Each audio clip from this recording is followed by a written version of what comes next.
All right, guys. Well, our main guest, Alex, is here. Alex is from Ergo platform. And Alex, could you please give a brief introduction about yourself, what you do at Ergo, and just a general overview? All right, so I'm co-developer in the first place. Doing Ergo development since 2016, and yeah, before I also worked on different cryptocurrencies such as NXT, the first pure proof of stake cryptocurrency. Then yeah, also worked in IOG. One of the founding entities behind Cardano, and also co-founded smartcontract.com back in 2014, which then pivoted into Chainlink back in 2017, but I left actually in late 2015. Something like that. So yeah, well, for the long time already to the moment I'm in developing in this space. Cool, very cool. So we got a veteran, Web3 veteran over here. Always a pleasure to have guests who has been around the industry for a long time and knows all the in and outs better than anybody else. Alrighty, let's start on with the questions. For those who are unfamiliar with the format, we'll go over 10 pre-picked Twitter questions, then we will open up the live section. The whole thing should be probably about 1 hour time. Just drop me a ping somewhere when Joe joins the space so I can add him where needed. All right, first question. As we all know, security is the most important thing to consider when starting up a project or partnership. How secure is this project for users and investors? Because there has been a lot of hacking issues. So can we get information about your security system? All right, so security was always the top priority for sure. And because of that, Ergo's design is as conservative as possible, right? Considering also features to be implemented, right? A lot of them. So in the first place, it's classic proof of work cryptocurrency, right? In regards with consensus, it's following Bitcoin whenever possible, right? But proof of work function is different, so it's somewhat ASIC resistant. Still, there are no ASICs in the game, as far as I know. In regards with contracts, there is no virtual machine, right? So it's not a decentralized computer like Ethereum, because it's not a very secure concept in the first place. Instead, there is, it's more like, Bitcoin with more powerful contracts, right? So it's a kind of programmable money.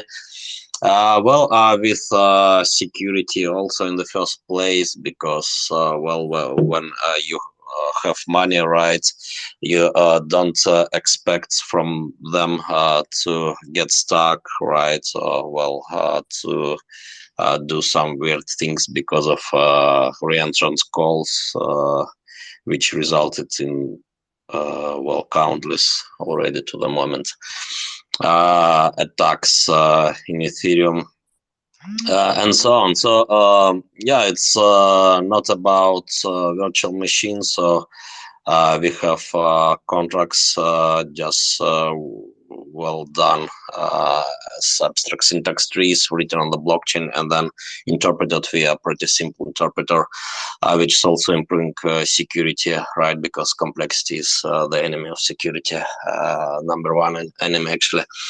Because of that, there are no problems with reentrancy. In regards with DeFi and composability, there is composability between contracts, but It's not allowing for flash loan attacks, right? Which is also draining DeFi EVM chains like daily. And so on, so on, so on. So yeah, well, for cryptographic parts of the protocol, for signatures and so on, we had audit from pretty well-known guys in cryptography and so on. So yeah, well, security was always top priority here. That is super cool. I love the comparison to the EVM, the machine, which is very popular and a lot of people are familiar with. So it's great to see how it kind of plays in respect to that. Anyways, continuing on the question, kind of segueing with the EVM situation, Ergo admits that it presently has lower mindshare than the EVM compatible chains. How is Ergo overcoming this obstacle and persuading consumers and developers to think about the benefits of its platform? Is there any incentivize or grants program?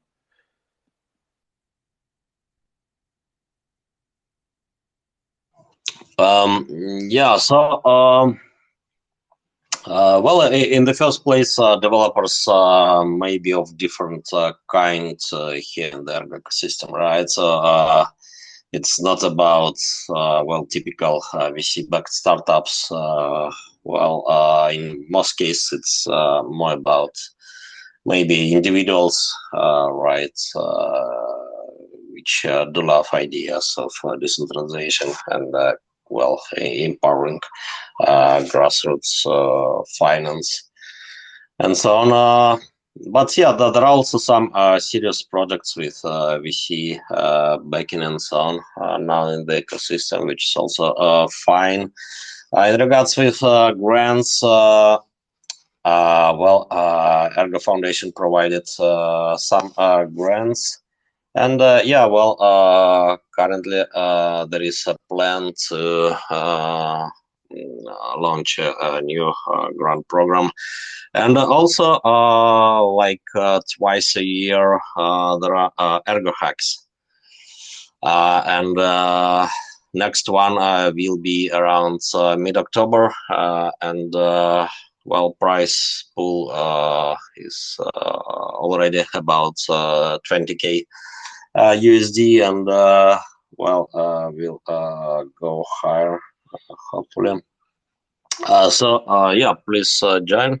Usually it's about a lot of fun, and yeah, also well, you can get some price, right, which is also good. And yeah, well, I also think that well, simple programmability and better security also actually attract developers.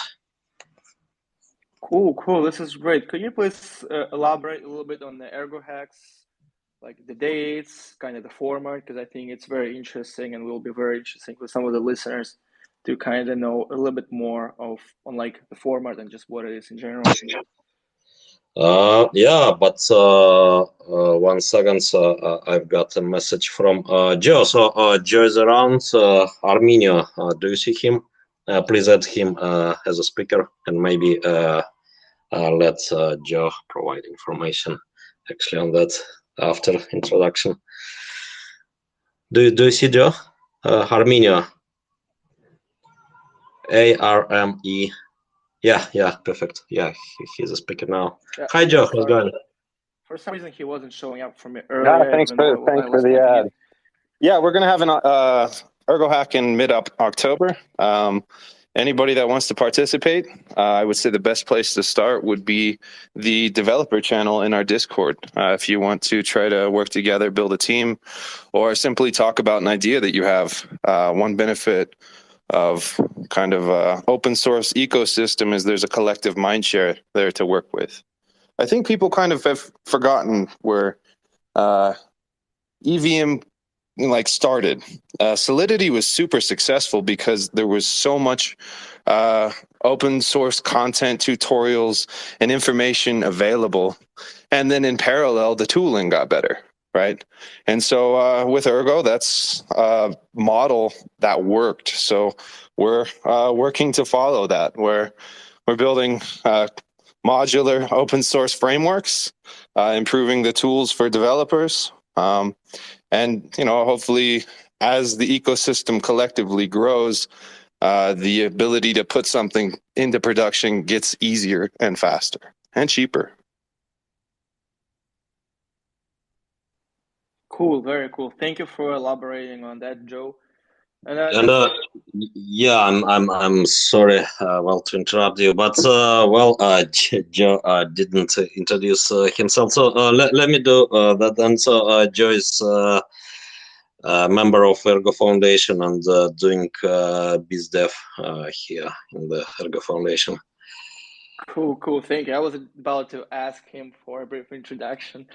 Anyways, let's continue on with the questions. We have some good ones coming up. How can cross-border payment be actualized in countries that have banned the adoption of cryptocurrency? Is Ergo here to replace financial institutions, or do they seek circumvenient financial regulations? Oh, so that's I think it's a pretty complicated story because so-called regulations are working very differently, right, in different jurisdictions. So sometimes even where cryptocurrencies are officially banned, the system is not working well, and you can find cryptocurrencies cashier on like every corner around. And yeah, so then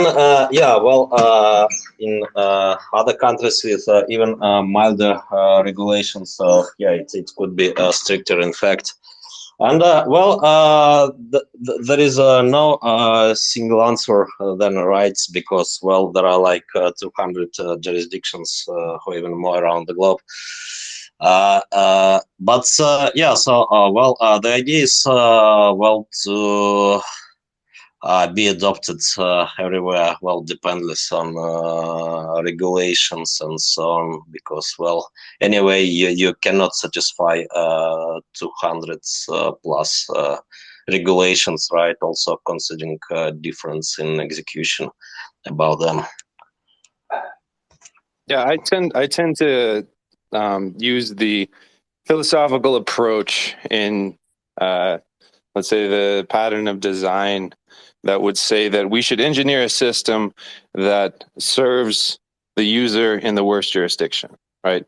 Because if you can do that, then you're building towards being unstoppable. If you're just going to say, okay, well, I'm going to geofence a certain, location or area to satisfy, the person with the pen in the current political season, I think you've failed to be a real decentralized system. Yeah, absolutely. I mean, it is very important at the end of the day because, cryptocurrency is supposed to be currency and we exchange currency for things and services. And it's definitely very important. And right, regulatory norms change almost every day. And we see news about, the biggest economy in the United States just twisting their laws and regulations almost on a weekly basis. So there's definitely no one definitive answer on this one. But the approach with the built for the worst is definitely something that could provide some robustness in the long term as far as the currency aspect goes. All right. Yeah, actually, when I came into the space back in 2012, 2013, so it was expected, everything will be banned everywhere soon in like a couple of months. So yeah, everything actually prepared for the worst back then. So now somehow it's much more relaxed. But yeah, the original paranoidal vision probably works better, right? Even. Yeah, we have to build these systems for war at the end of the day. Otherwise, they're not going to be resilient. Yeah. So, looking at the worst jurisdiction and saying, okay, well, if somebody has power, right, they can run a GPU, they can participate. If somebody has an internet connection, however limited, how can we lower the barrier of entry while offering tools that will protect end users and give them the best assumptions, even in harsh jurisdictions? That needs to be like the first and foremost goal of a base network specifically.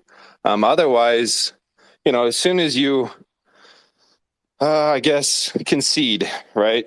Then you kind of have to ask, where's the line?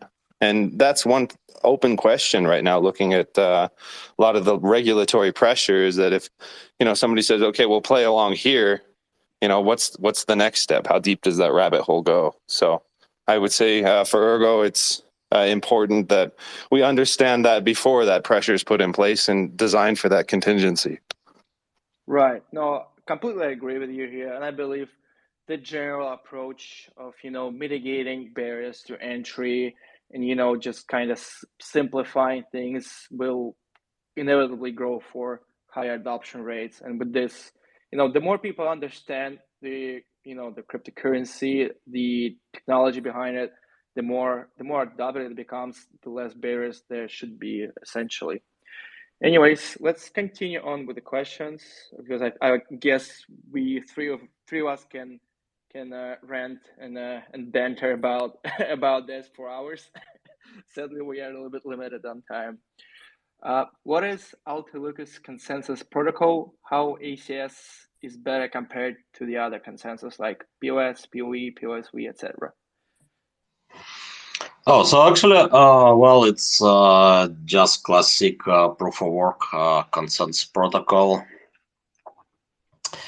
So it's not a deck even whatever. So just pure blockchain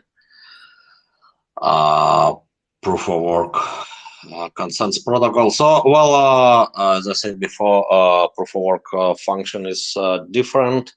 Right, and it's targeting GPUs mostly, right? And in regards with that targeting, it works pretty well. So there are some FPGAs, but still no ASICs, and it's not quite known what would be ASICs advantage. With classic proof of work, right? There are some concerns, some popular concerns, sometimes not valid even.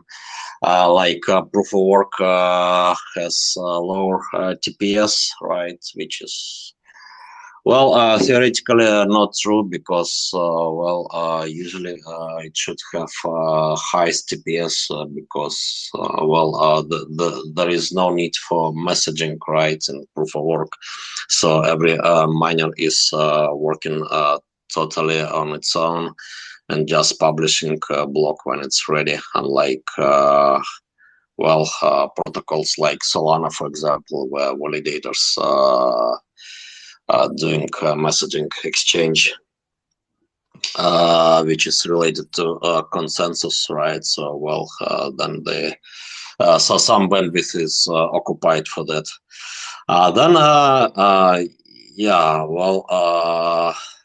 There are complaints that blocks are slow, right? With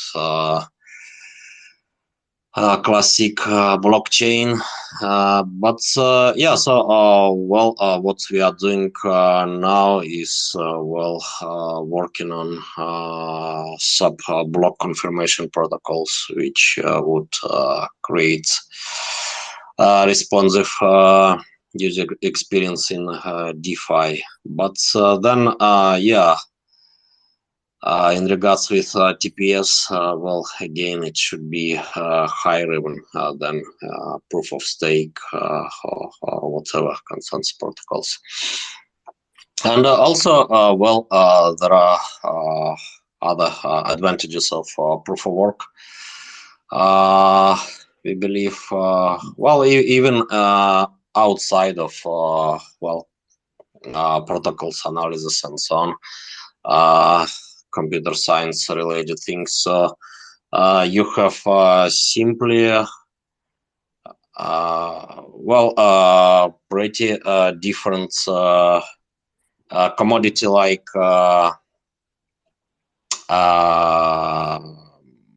monetary instrument, right? So kind of money created via proof of work. So it's pretty much like real commodities, unlike proof of stake tokens, for example. Yeah, I think there's two important factors to look at here. The first is when you have proof of work, you have real world input costs that are external, and having them external creates this idea of a zero rate market, right? Which is really fascinating to look at when it comes to DeFi, because if I'm going to be creating a let's say DeFi protocol on a proof of stake chain, I either need some sort of liquid derivative, which is, at least on Ethereum, a heavily centralizing force. So, maybe that's not the greatest idea. And plus, it's putting some kind of leverage over the asset that's securing the protocol, and who knows how that unwinds. But having this zero rate cost opportunity creates a scenario to where if I can create an application that can yield 0.01%, I'm outperforming the protocol for users, right? And so the ability to create frameworks without needing, let's say, crazy crypto numbers of growth that are more conservative is on the table. That's harder to do when you're competing with a base rate.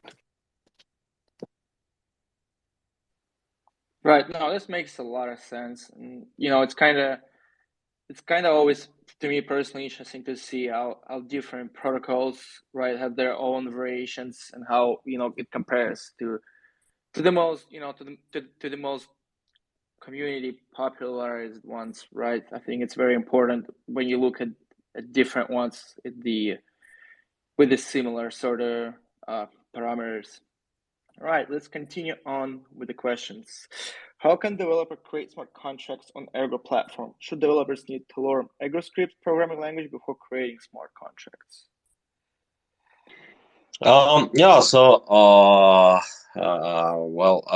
Technically ErgoScript knowledge is needed, but that's actually is a very simple programming language. Right, so its specification is about like few pages, 3 pages or 4, and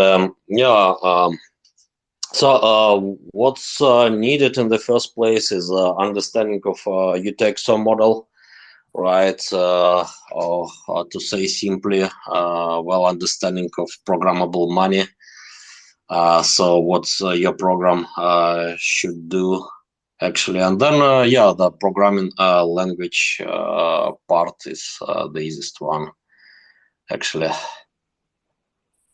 Yeah, and I would say that we are developing SDKs. Fleet is a toolkit that's being built out now, and as that improves, the back end kind of fades a lot, and you can use tools to more interact with the front end, make calls, and the development experience gets a bit easier.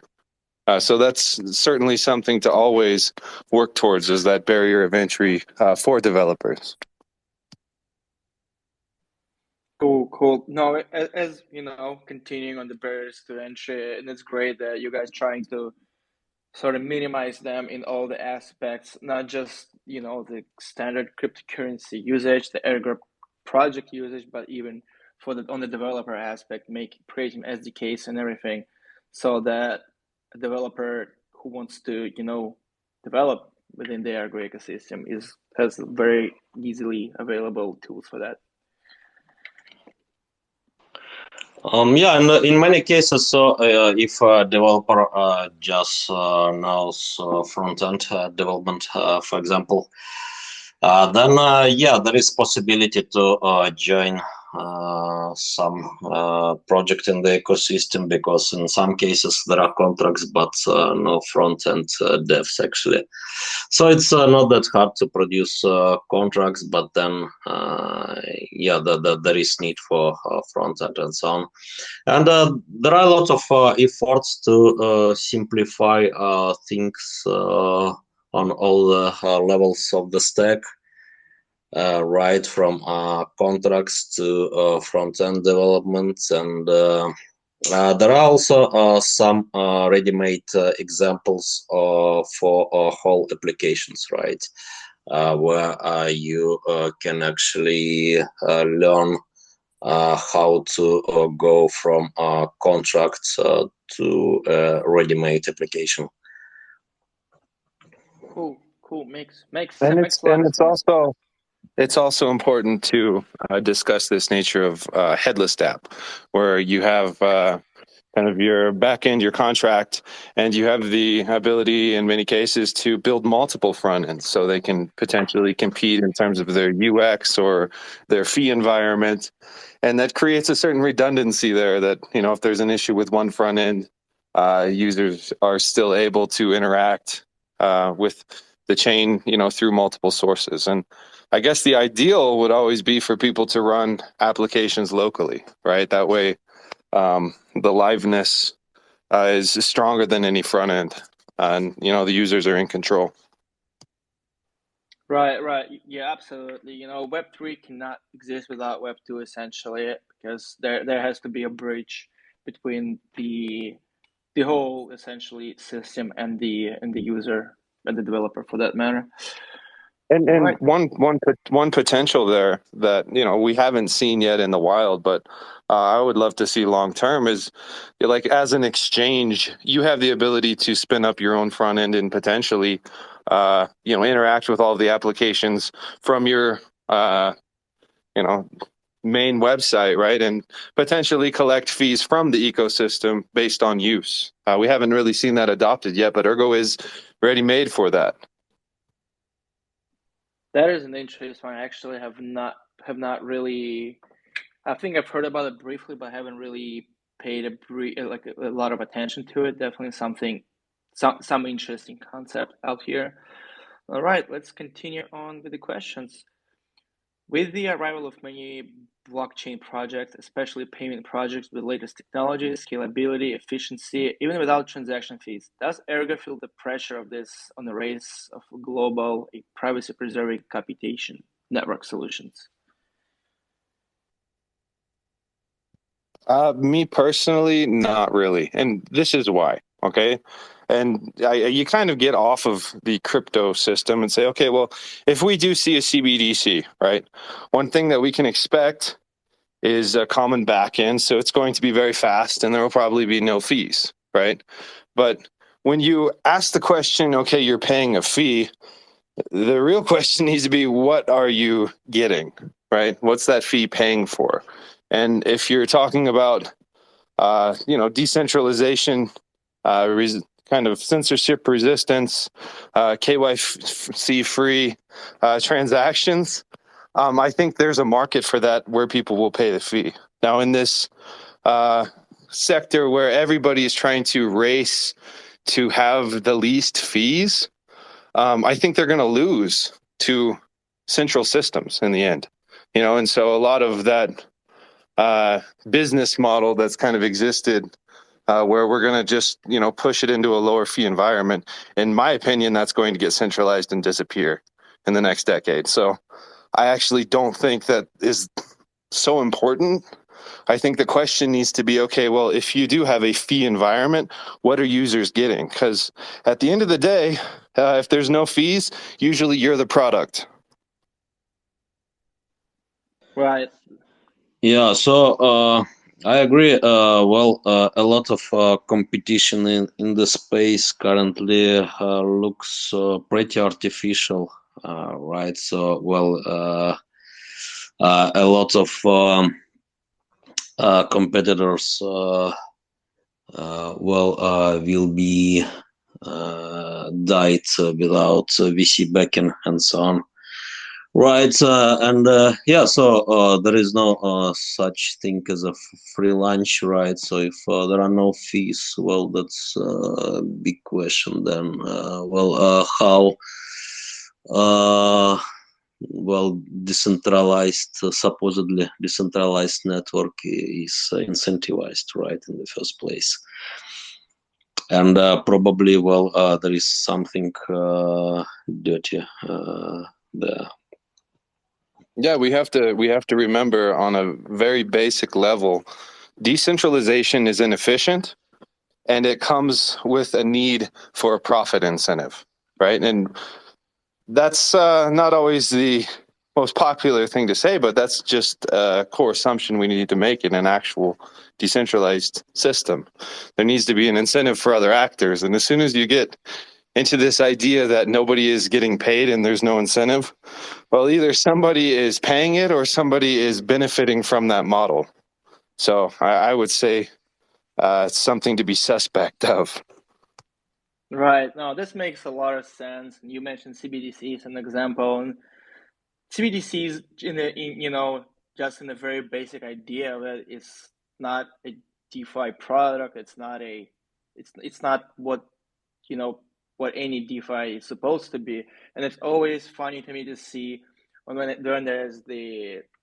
there's some news coming out of some major bank is rolling out a DeFi system, and you just hold on a minute. How can it be a decentralized finance when a centralized entity, a centralized financial institution releasing an artificial DeFi product, and it's just playing off the people who are unfamiliar with the just with the basics of the or the nature of the industry.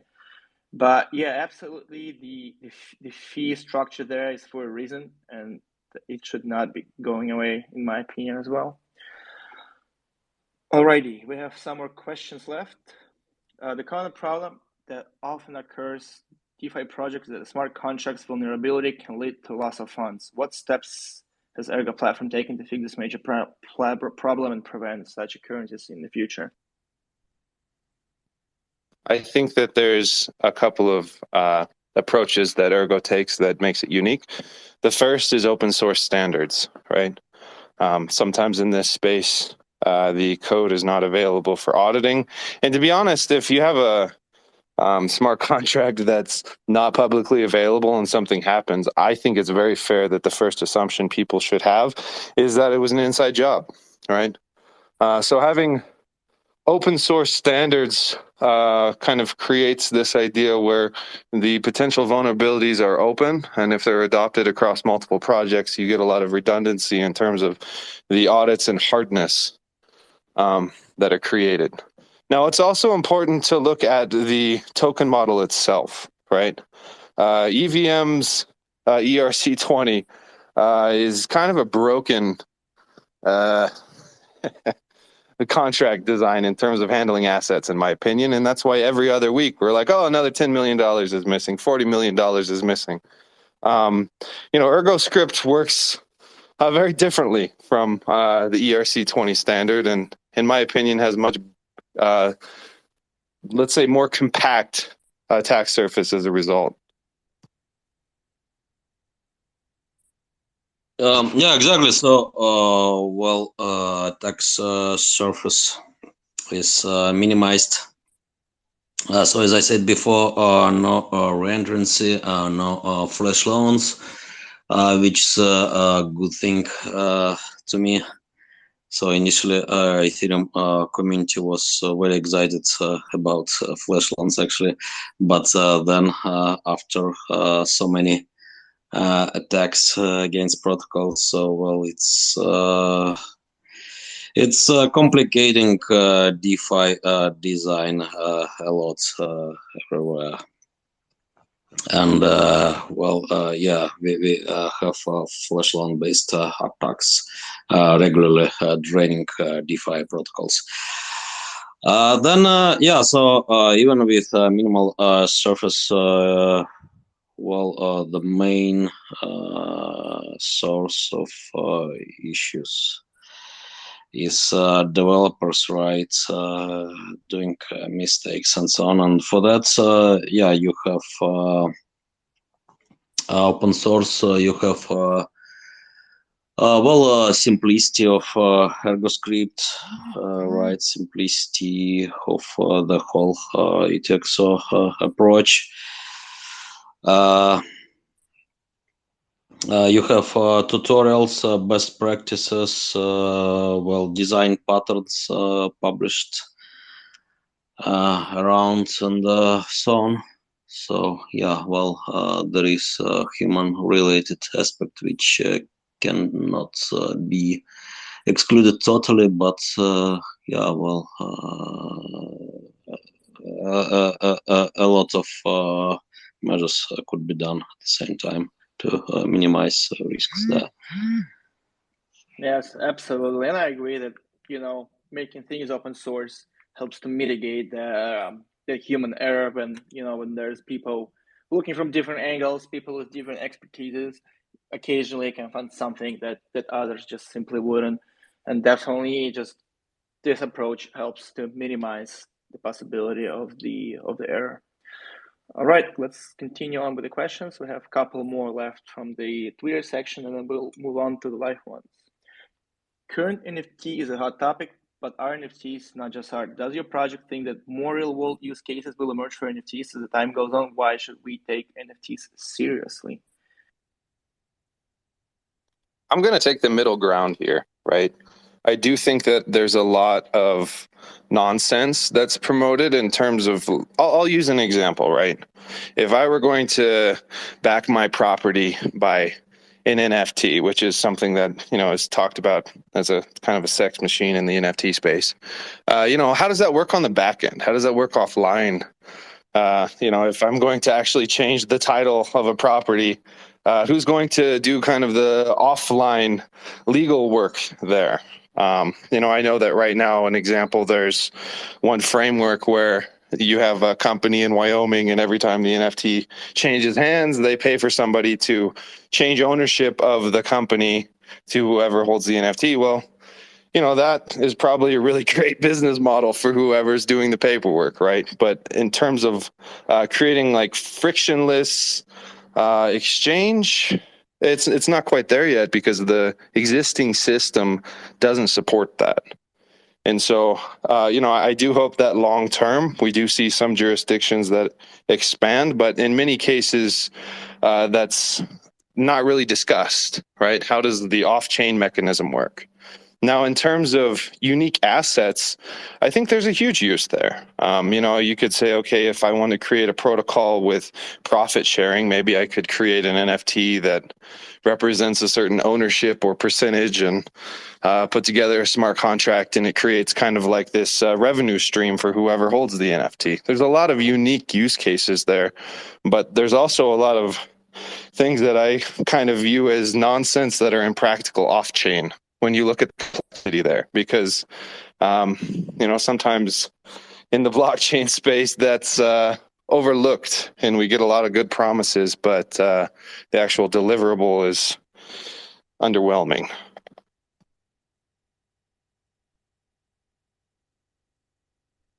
No, this is a very sorry, Alex, go on. For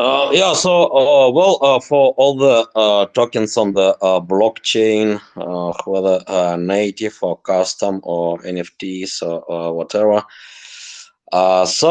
they're used as an oil for DeFi protocols, right? And usually, tokens are created these days mostly by DeFi protocols as well, right? And then used in other DeFi protocols. So, for example, you might have algorithmic stablecoin, right, which is a product of stablecoin protocol. And then it's used in lending protocols, right, in bridges and so on. So in lending, it's used as a collateral, right? And similar, so you can use NFTs as collateral, right? And it's just a part, right, of the total value created and locked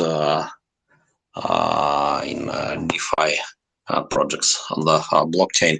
But then, yeah, whether it's about NFTs or not, so yeah, in many cases,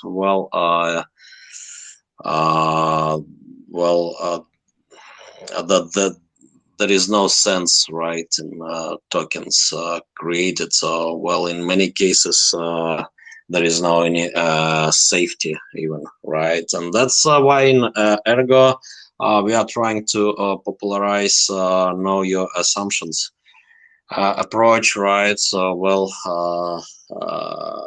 an investor, needs to know possible risks, right?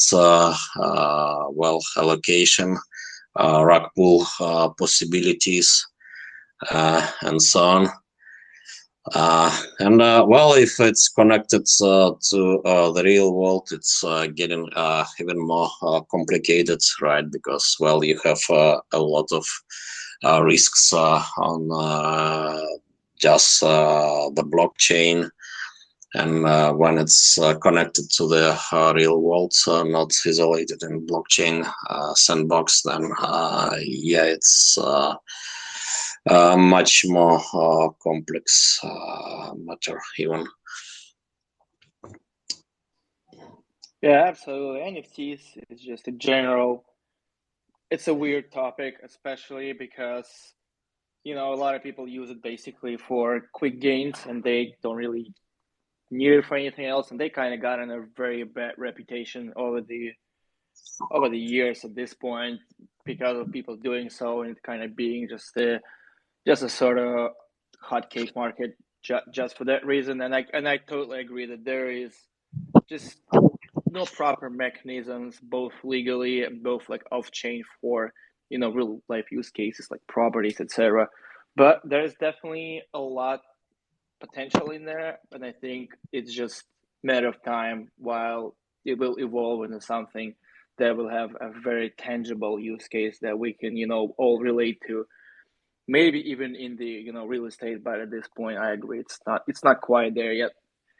Anyways, let's see. Yeah, so yeah, Yeah, I go on. think there is a lot of potential, right? Even if we are talking about NFTs as an art, so yeah, it's kind of a perfect way to have human work on the blockchain, right? So digitalized human work, artists' work, and then these products and NFTs created by artists, by humans, can be used then in decentralized financial products as collateral and so on, right? Which is also very interesting, right? When you have tokens which, for example, emitted totally programmatically, like Ergo or Bitcoin, mixed in DeFi with human worked backed financial instruments such as NFTs. Yeah, and on a very base level, NFTs are powerful tools. It's just a question of how they're being used and why. And I think that sometimes in the crypto space, how they're being used is, just as a highly speculative asset, and why, I don't know, it's crypto, baby. Like it's hard to say. But in terms of building, unique products, yeah, there's a great blueprint there. A lot of potential. We could see like tokenized bonds that are tradable on open market that have some real use, utility value, etc.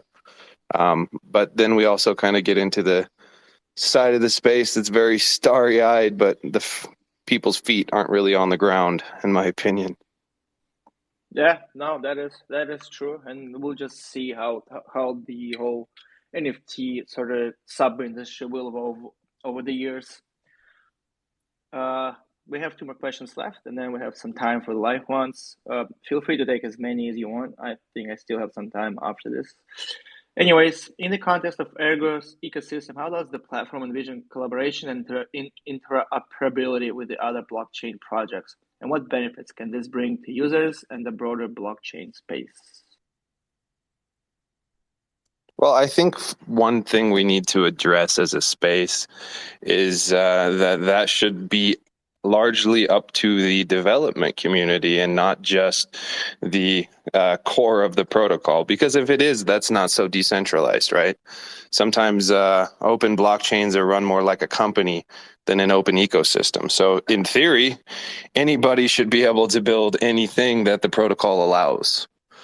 In terms of cross-chain transfers, yeah, we have a project called Rosenbridge that's currently working on that, and that shows a lot of promise in terms of plugging in to multiple different ecosystems. But again, that should be open and simply whatever the people can build on the protocol, rather than one guy at the top that's like, hey, we should partner with X, right? That is always kind of, I don't know, a bit weird.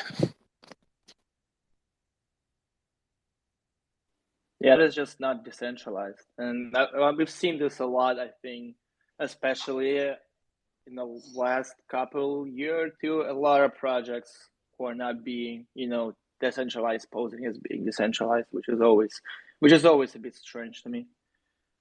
Yeah, and talking about Ergo ecosystem, right? So projects which we do not really control. So there are some bridges coming, such as Rosen Bridge, which will initially connect Ergo to Cardano, and then EVM blockchains and Bitcoin, and yeah, hopefully there will be more bridging solutions in future.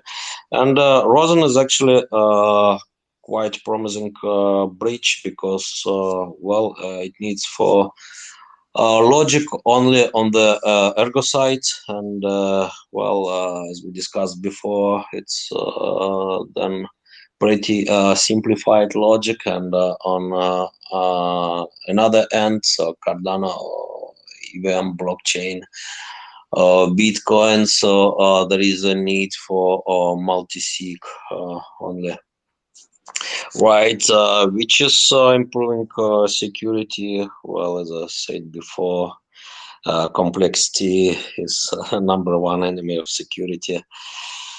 So the launch is expected in a few weeks, as far as I know. But let's see. So we at Ergo Foundation don't really control this. Cool. Well, let's keep the eyes open on that. And we have one more question left from the Twitter ones. What made you switch back to a proof of work as a consensus model? And Ergo uses Sigma protocols. Can you tell us more about Sigma protocols? All right. So Sigma protocols, is kind of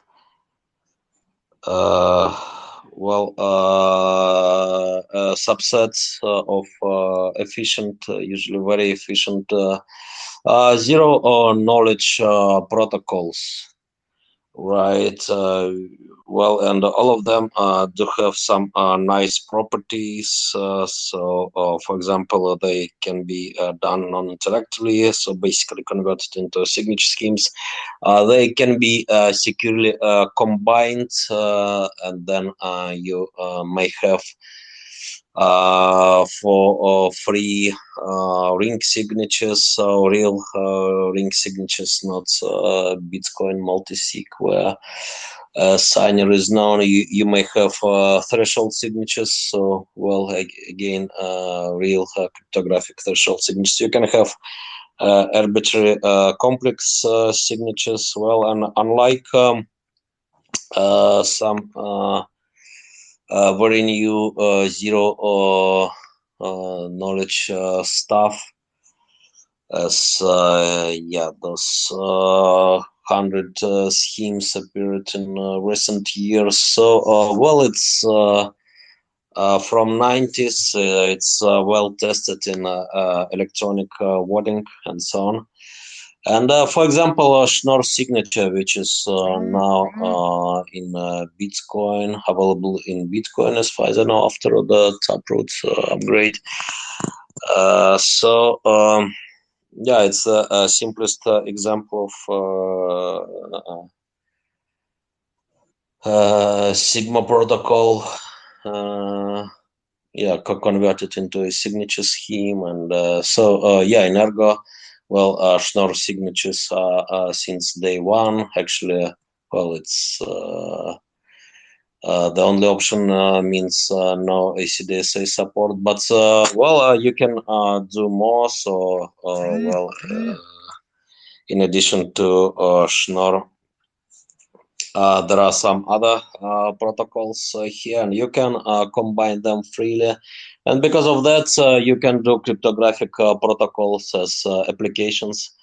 For example, there are some privacy enhancing solutions done in the community, such as stealth addresses contract, Ergo Mixer, and yeah, that they done as applications, but quite superior to Bitcoin mixers, for example. And yeah, so what was the second question? Something about proof of work. Basically, what made you switch back to the proof of work as the consensus protocol? But I think we've kind of covered all that earlier, and it was great to hear about Sigma protocols and kind of what kind of properties it brings overall.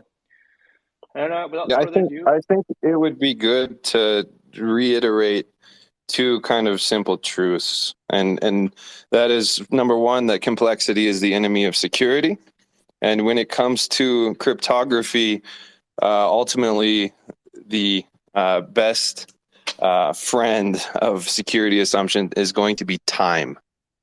And so Ergo is pretty conservative relative to a lot of the cryptography that's supported. You know, a lot of like new frameworks are out there in terms of zero knowledge. And, you know, Sigma protocols are older, so they have more testing through time.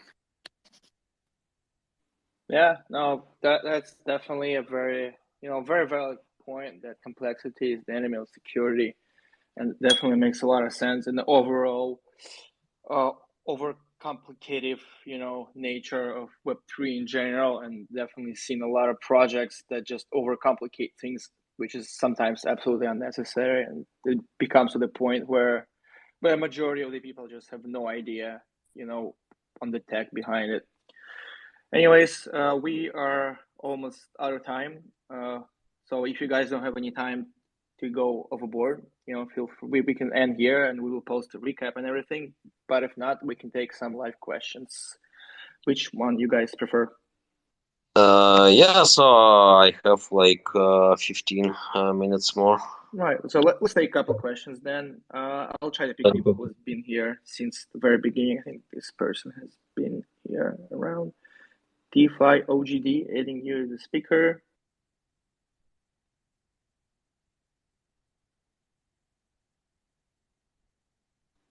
You can speak now. You have to unmute yourself now. Yeah, hey guys, can you hear me?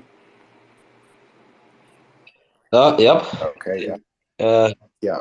Yeah, hello. Yeah, it's been a great space. So actually, I just have two questions. Firstly, given the amount of projects that I've been planning to address financial contract issues, what advantages does Ergo tend to offer to developers? And secondly, I just want to know, because surviving these crypto markets has been quite hard for a lot of projects. So how has Ergo been able to scale through all these peer markets to now?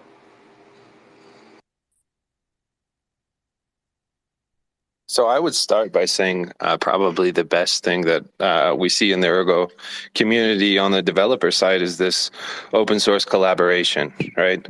And so even though it's true, broader crypto markets have been very rough, let's say in terms of price action for, well, it's quite a while now. Our ecosystem is doing really great in terms of growing. Part of that is just through how developers collaborate, right? And how the community collaborates with developers. I think that you have this idea of pain in the kind of external market, but that doesn't necessarily translate to kind of inner ecosystem activity.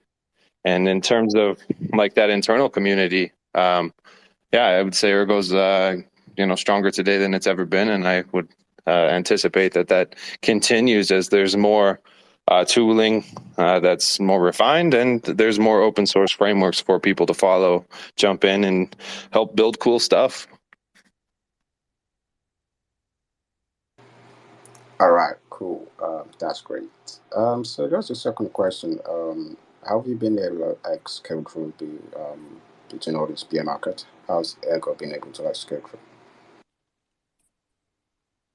Well, being that we're let's say proof of work, the GPU side really, for lack of a better word, imploded with the merge. You had Ethereum that had captured roughly 95% of the security subsidy for GPU proof of work.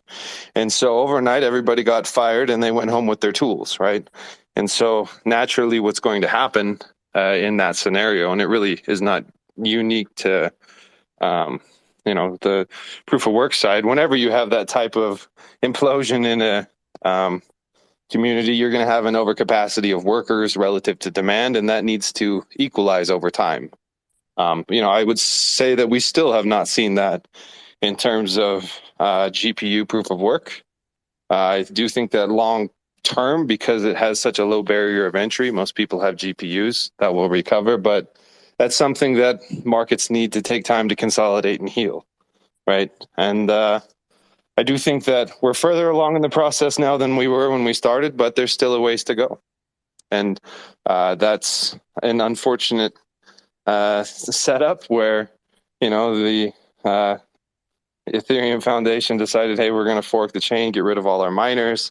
And, a lot of that security subsidy just now goes to people that held assets and stake. So the miner security rewards basically is going to, exchanges large holders of Ethereum rather than a decentralized network of workers. But hopefully over time, we can build the tooling and value to offer that type of security subsidy again and rebuild GPU proof of work. All right. Yeah, so it's a self-regulating system, right? So currently, still the GPU mining space is under pressure. But hopefully because of that, large firms are closed or going to be closed. Most of them probably already closed, right? And so it's going back quite well small firms, right, spread around the globe. Especially when it's possible to get some subsidized electricity or cheap electricity. Right, maybe hide the fact that you are mining with a few GPUs just from your balcony, right? So spend subsidized electricity on that or something like that. Then it's quite more exciting ecosystem to me personally, right? Because it's about a more decentralized network of small miners. And actually, a lot of them are technically capable, so many of them can do coding. So we actually have quite a lot of builders in the ecosystem already, which came from GPU mining initially. Also, some folks on marketing sites, even in the community, also came from GPU mining. So GPU miners, usually smart, right, and motivated, right. So let's see how it goes. But after all, it's a self-regulated system which will find equilibrium somewhere. All right. That's cool. Thanks so much for the answers. Thank you for the question. Let's get some more people in. Let's see who's been here for a while. Angel, adding you as a speaker.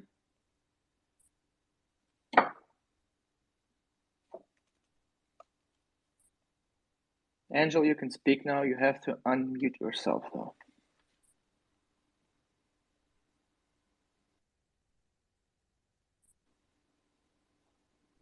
It's the little blue microphone on the bottom left of your screen. Hello, can you hear me? Yes. Yeah, we can hear you, Angel. What was your question? Hello, can you hear me? Yep. So please ask your question. Okay, my question is, what is the most ambitious goal of your project? Could share with any upcoming update and features? Oh, so any features coming right from devs? Yeah, well, development is going on many levels, right? As this is layer one blockchain, also with actually on layer two philosophy. So, well, in regards with layer two, so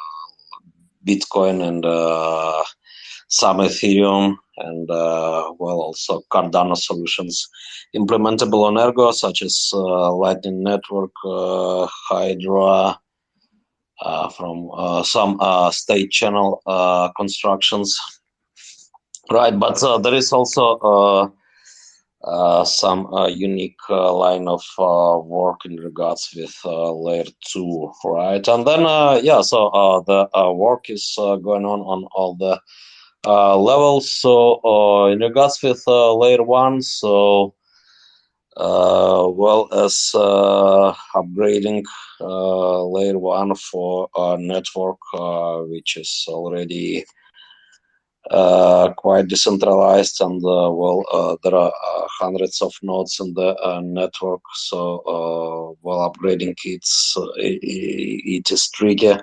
Then what we are trying to do here is to minimize update surface and to do updates in soft forks.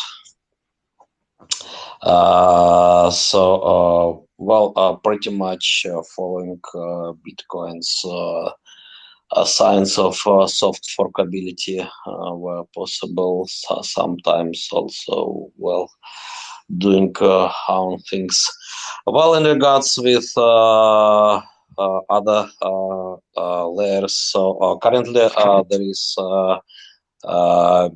big rework of layer zero started with the idea to improve throughput by a pretty big factor, like 10x or maybe even 100x. Let's see. Also, supporting sub-block confirmations. But with the same layer one.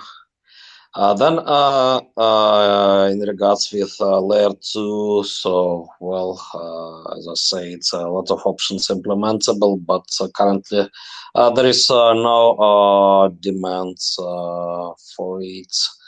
Probably as layer one is still underutilized. Okay, then in regards with DApps, so a lot of tooling in progress, such as fleets, AppKit, which is getting multi-sig support, for example, and so on. Right. So then, concrete DApps being implemented and open sourced. Also, well, improving the state of DApp development, because, well, in many cases you can just copy what's done nicely in other DApp. And And we so on. do. So, yeah, on all the levels. Thank you so much. Keep going, keep building. Yeah, those of you out there that would like to track development on Ergo, we do a weekly video called the Weekly Dev Update that drops on YouTube every Sunday. And if anybody out there is curious about what's being built or current state of the state, that's the place to look. Cool. Well, thank you, Angel, for the question. I think we've done it, guys. It's been a very great and comprehensive session. For those who missed it, we will post a recap on YouTube so everyone can catch up and learn about the protocol more. But yeah, it was great. Thank you, guys. It was a pleasure having you today. Let's give you guys the round of applause.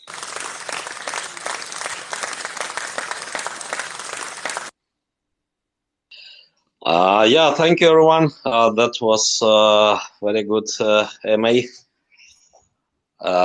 So yeah, that this time without technical issues, it seems, which is already very nice for Twitter Spaces. And yeah, a lot of good questions. So thank you for your questions, and thank you for your attention. Yeah, and we do a weekly AMA. If anybody has any other questions they'd like to ask, we usually do that Thursday mornings, at least my time. So feel free to show up and drop whatever questions you have. Oh yeah, so if you have more questions, please come to Ergo Foundation's AMAs, which do happen every Thursday, 1 p.m. UTC. Yeah. So you can ask your question our YouTube, and you can watch it on YouTube. In main Telegram group, and I believe there are also other platforms where it is streamed. Fascinating. Well, thanks, you guys. It was a pleasure, and see you around the space. Maybe I'll join one of your weekly emails. I remember you guys did that a while ago, but I completely forgot you guys still doing those. This is great. Anyways, thank you for everybody for the questions, and see you guys around. Yeah, thank you for your time. Yeah, thank you for hosting us. Thank you, everyone. Bye. Bye.